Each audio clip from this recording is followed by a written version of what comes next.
Hi, welcome to Insights with Kim Izzarelli. I have with me here today Bob O'Hanlon Jr. He is the new chief of the Briarcliff Manor Fire Department, and he's here today to talk to us a little bit about their upcoming event, the open house on April 27th, and they're looking for new volunteers and folks interested in coming out to support the fire department. Bob, thanks for coming on today. Hi, Kim. Thank you for having me. Start out by telling us a little bit about the difference between a volunteer fire department like we have in Briarcliff Manor and a paid fire department.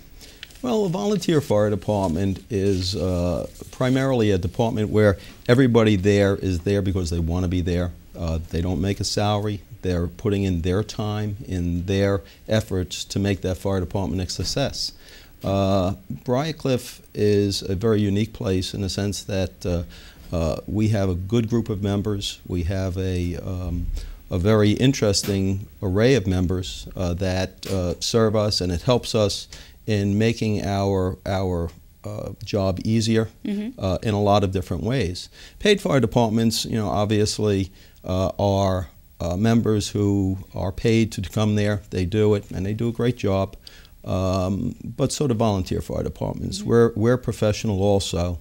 It's just in a different way. Okay. And we always try to do the right thing for the people of the village. We think that we save the village a lot of money because it's much more expensive, obviously, for a paid fire department. And we enjoy doing the work. I myself have been a volunteer since 2000, and it's been probably one of the most enriching and rewarding activities I've done in a long time, and I fly planes, so so it's much more enjoyable than that, and I love doing it, and that's why I've headed in the direction I have gone. Yeah, that's good. We should mention here in New York, I believe cities are required to have a paid fire force, and we obviously save a lot of money in Briarcliff having a volunteer fire force. Yes. Have you ever calculated what that would be? Well, actually, for the village?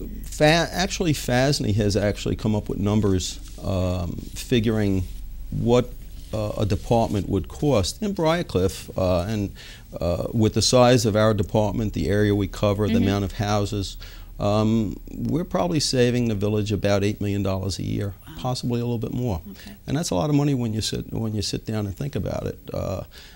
My taxes would probably go up about $10,000 a year with that kind of savings. So it's pensions and salary and benefits. Sure. And you guys are putting in your time, and ladies too. Absolutely. How many members are part of the fire department now? We have right now a total of about 145 members, of which approximately 90 are active firefighters. That means, because we have members that are from 16 years up to 80 years. The members who are 80, still participate in a different way maybe, but they still participate, and they're still a member of the department, and they always will be. The younger members obviously are the ones we're looking to have. Right. Because this really is a young man's job, or a young woman's job, and they are the ones that will go in and fight the fires. The members up to maybe 30 or 40, but anybody will. I've been in fires, and I'm 58, so it's a challenging job. It's a lot of fun. It's enjoyable for everybody to do, and we have a good group of people to do it. So if I'm interested in coming out on the 28th or 27th to talk with you about joining the fire department, what are some of the things that I should know? What would you expect in terms of time commitment and training, my physical conditioning? What should someone know if they want to become part of this? Well, we look at everybody. We look at the physical training. You're going to get a lot of that through the training that we offer through the county. Every member is offered the Firefighter 1, which is the primary training to become a firefighter. This training entails approximately 90 hours of your time. Mm-hmm. Can be done in the evenings over a few months, or it can be done during the day over a week or so. And this training will give you all the basic knowledge that you will need to have to become a firefighter. Now also let me remind you also, we have ambulance too. And we have EMTs, and these are also people that we need to help us in move along, because we operate both. And not just firefighters. If you wanted to be an EMT, we'll provide that training. Well, that training could run you about 6 months of your time. But it's worth it, and when you're out, you're an EMT and ready to go. And we would then train you from that point further. There's always training going on in the fire department, either on the fire side or the ambulance side. And is there a cost to the volunteer for the training or becoming involved? Actually, the county provides it, or the state provides the training through the training center in Valhalla. And there's a wide array of training that they offer. We always require first that you take Firefighter 1, but there's Firefighter 2, there's hook and ladder ops, there's pump ops, there's a whole bunch of different courses that we like to see people take, especially if they drive a truck. We want to know that they can operate the truck, and they have courses for that as well. So there's plenty of things to do. I myself have about 34 courses that I've taken over the years. Part of them that I needed to become chief. We have requirements that we look for officers to have when they move into any position as an officer. It's an important part of it. And it never really ends, the training, retraining. No. You know, first responders. No. Training is Training is constantly going. It's we have training. Each company has a training period each month. We have department drills as well, and then we do mutual aid training as well with other departments. In fact, we have one coming up in the end of April with Hawthorne and with Mechanico. So there's training that we do all around, and it's always helpful to us. It's helpful to them to be able to work together when we do mutual aid with them. Mm-hmm. So for some college students coming out of school this summer, this might be a good place to spend some time to build up their skills. Sure. They're young and energetic, and absolutely. Boy, they're getting some fabulous training for free here, and building some responsibilities and resume. Yes. Well, we have PACE in Briarcliff, the dorm part of it, and members from the school join the company. We just had 1 or 2 join, and it helps us because these members, we know they'll be here for a few years, and it gives them something to do. They like it, and it's a challenge for them in addition to their schoolwork. Very selfless, and I think if I saw that on a resume as an employer, it really would tell me a lot about the individual. Absolutely. So, good. Tell us a little bit more about some of the benefits of the membership. Is there anything that, in terms of continuing education, or say, for example, if I am a physician or a dentist or something during the day, am I able to use any of the continuing education that I'm going to receive at the fire department? Well, the fire department offers a number of things to members that join and are active. The main thing that is offered in the department is what they call LOSAP, and this is a sort of retirement program for each of the members. You have to maintain an active status. An active status is so many calls per year, so many drills per year, a number of different things that you're required to do to meet those numbers. The village is the one who provides this money into a retirement fund. Usually, I think right now it's about $700 a year they'll put into it. When the members retire or reach 65, they'll be given that money at that time. The members who are over 65 who remain active will get it each year. So it's a big part of it. as far as other education, we don't really offer educational benefits, but the various organizations do. Okay. If you're a part of FASNY, they offer a number of things to help you with school. The other departments, there are other organizations also that can help you in that area. Terrific. Good. And talk to us a little bit about the programming that the department offers, whether the school children or the different educational initiatives that you have out the there. department is involved yearly in a number of functions. One of them is public education. We meet with the various schools. We set up a day. We'll go over there. We will show the kids the equipment. We will show what the equipment does. They will get a chance to touch and kind of play around with everything. And we try to give them a good time so they understand what the fire department is about. And these are young kids. But we also teach them some things as far as, what happens if there's a fire in a house, and if do they have does their family have a plan to get out of the house? We teach them how to use how to call 911 and a whole bunch of other things. And through these, we'll end up having the young child teach the family if they don't know what to do, and it helps a lot in moving us along and moving the families along to a safer environment.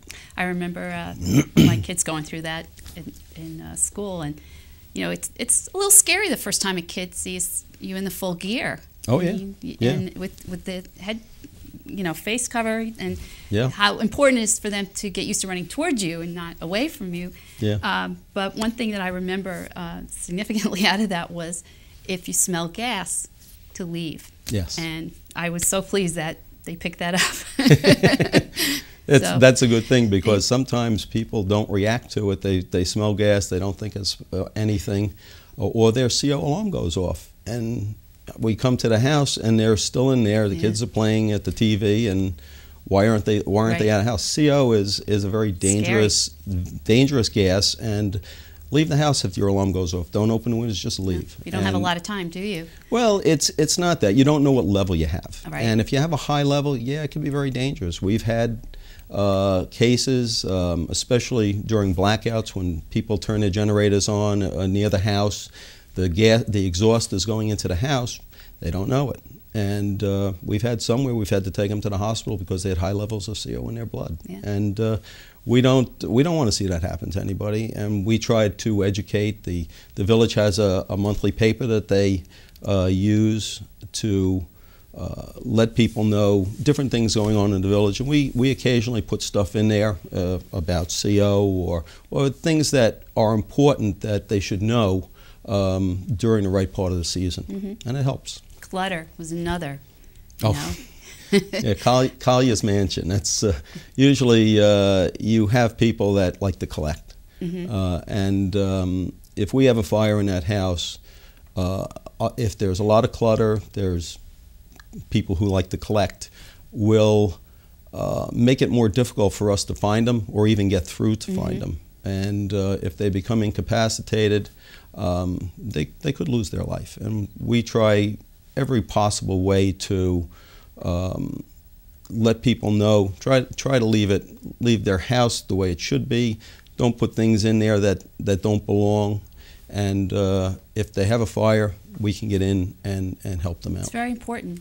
People think they're going to save a few dollars doing a little electrical work on their own. They really don't know what they're doing, or putting a partition wall up because they think it's absolutely going to help privacy or something. But in a fire, you're expecting that floor plan to be a certain way. And when you're in there and you maybe have this much visibility, if that, these things are real obstacles. They can be very big obstacles. And but there's even other problems as well. As houses built today are lightweight construction, and those become very dangerous to firefighters and to homeowners because they are houses that are going to burn much faster. You have less time to react, and when that smoke alarm goes off, you need to leave because you can get a roof collapse, you can get a floor collapse if it's lightweight flooring, and we have houses in Briarcliff that are almost all lightweight construction.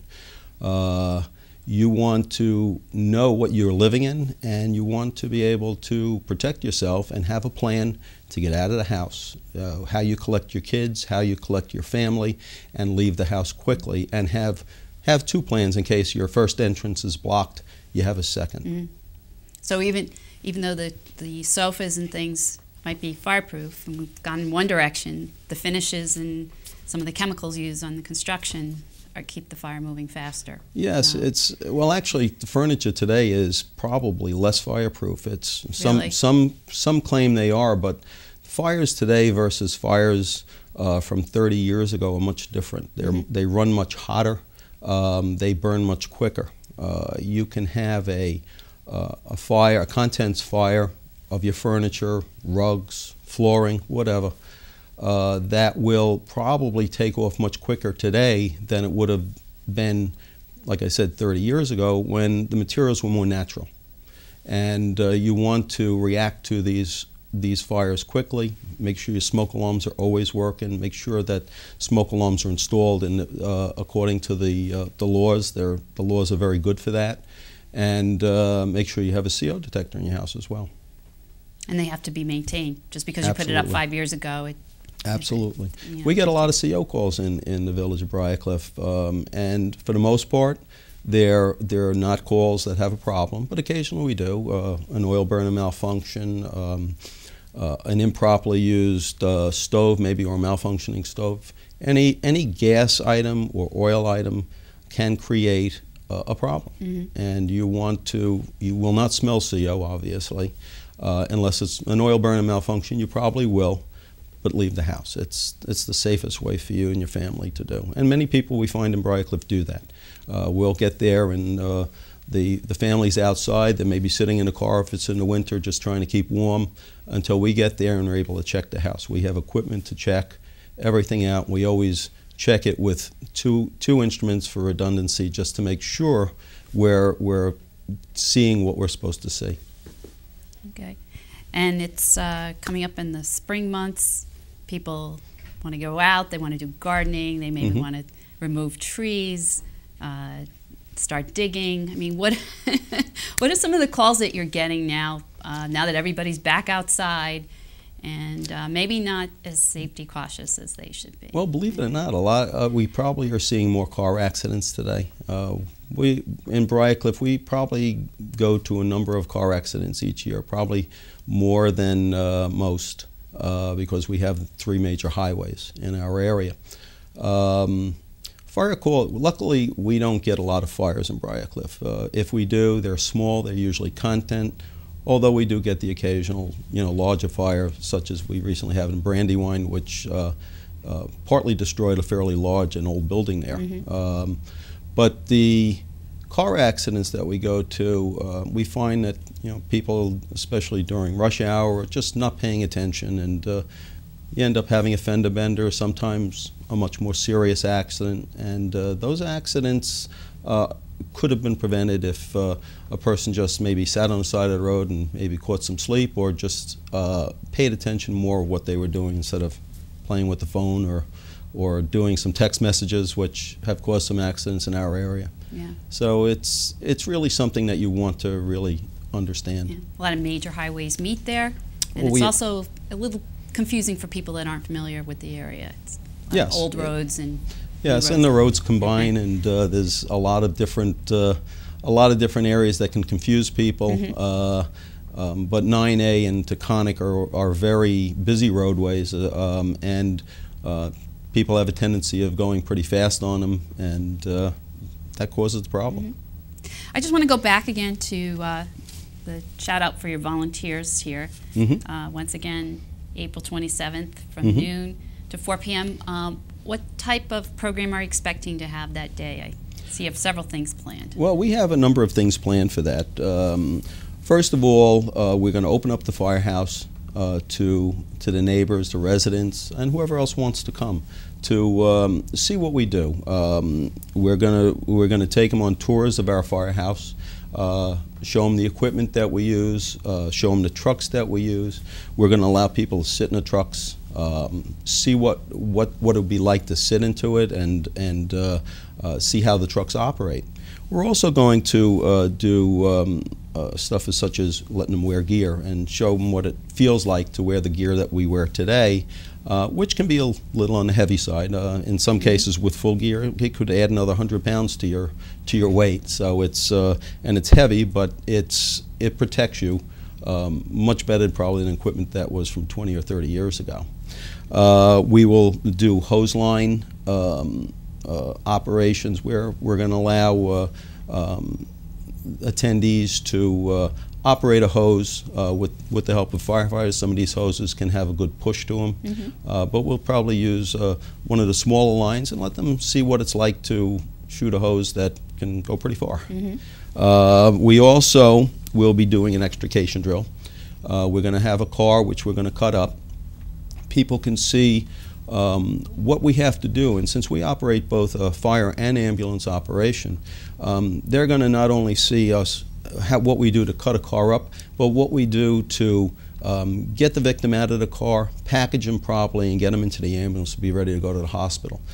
There's a lot of things that we normally do. Everybody in our department is trained to be able to do these things so that they understand how we can protect the patient in the car. And if we have multiple injuries, we'll get more ambulances. But at this event, they're going to see how we do this. We also are going to plan on using fire extinguishers. A lot of people sometimes don't use them correctly, or they don't use the right one for it.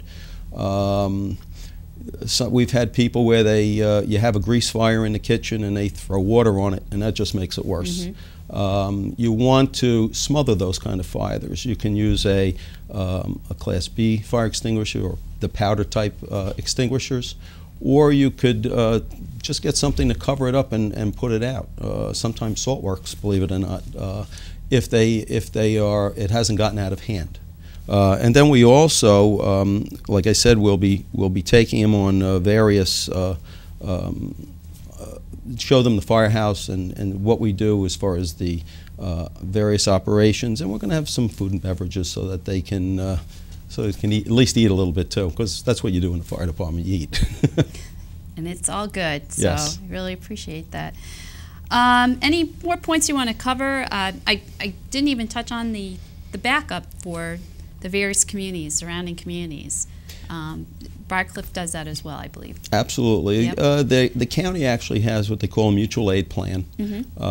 This pertains to all fire departments and ambulances in the county that participate. And this gives you the ability to have other departments come to your community if you need them, or us go to their community if they need us. Many times in a large structure fire, we want to have additional companies there. We want to bring the equipment to either the fire or maybe back us up at the firehouse so that we are protected in the village while we're fighting the fire. These are important, and each town pretty much does it the same, and it works very well. It also, when you bring a truck to the other firehouse, have them sit at your firehouse, it gives them instant access to come as the next due truck up to the fire, at least for us. And this way we know we're going to have a quick response and be able to do what we have to do. When we had the fire, for example, in Brandywine, it was quite a large fire. The facility had some issues with hydrants, and we had to do alternative plans. And we had to bring water in from other directions. So we brought one company in from another department, and they dragged hose 1,200 feet to be able to hook us up to a hydrant on one of the side streets outside the facility, because we knew our hydrants worked, but theirs didn't, and that was a problem. So there's always a challenge, and there's always something you may have to do different than what's normal, and that's why we pre-plan for a lot of these fires, to make sure that we have a good plan in place before we have to go there. How did we do during Hurricane Sandy? We were busy. It was a very busy time. These storms have a tendency of course, taking down a lot of wires and transformer fires. For us, it was a very busy night. We had a lot of problems in the sense that a lot of trees coming down, and it was making it inaccessible to go to other places. Mm-hmm. We actually had 3 calls for structure fires that night. Luckily, none of them took place because of the 3 that came in, one place we couldn't get to. It was literally isolated from trees coming down or wires coming down, live wires coming down, and it takes a while to get that cleared. Con Ed is the primary agency for us on that, and unfortunately they just don't always have the people to help us at least get these roads open by just turning the power off. And it's a big problem for all the departments today, in the sense that it's not getting done. And hopefully something will change in the future. You've got the right initiatives in place, and it makes me feel good. You're planning for everything, and certainly staffing up. How many members are we at now in Briarcliff, did you say? Like I said, we have about 145, of which 90 are active members, and we always want to have more volunteers. Absolutely, okay. Absolutely, because you always get people that are coming in and out, and you want to make sure that you always have enough people that are trained and ready to go. Good, good. Well, I want to thank you for coming in today and telling us about Briarcliff Manor Fire Department. And also, once again, please come out April 27th from noon to 4 p.m. Full afternoon of activities planned. And thank you once again for coming Thank on you the so show. much for having me. Okay.